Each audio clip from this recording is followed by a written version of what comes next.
আমরা যে খাবারটা খাই সেই খাবার দিয়ে আমাদের গঠন হয়, সেই খাবার দিয়ে আমার ব্রেন গঠিত হয়, সেই খাবার দিয়ে আমার স্কিন গঠিত হয়, চুল গঠিত হয়, বুঝতে পারছেন? সব কিছু সব কিছু আমার খাবার দিয়ে গঠিত হয়।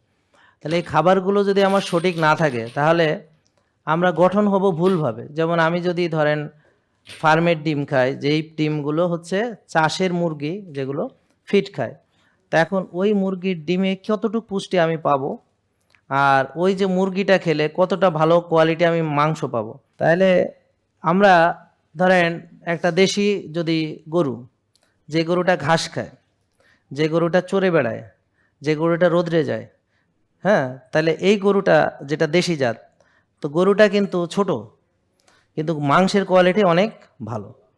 আর যে গরুটা অনেক বড়, যেগুলোকে কোরবানির জন্য এখন মোটা করা হচ্ছে, তাহলে ওই গরুগুলা যেগুলো ফার্মের গরু, এই গরুগুলাকে কি করা হয়, গ্রেন খাওয়ানো হয়, মোটা তাজা করার জন্য স্টেরয়েড দেওয়া হয়, এবং দ্রুত বাড়ানোর জন্য একটা জায়গায় বেঁধে শুধু খাওয়ানো হয়।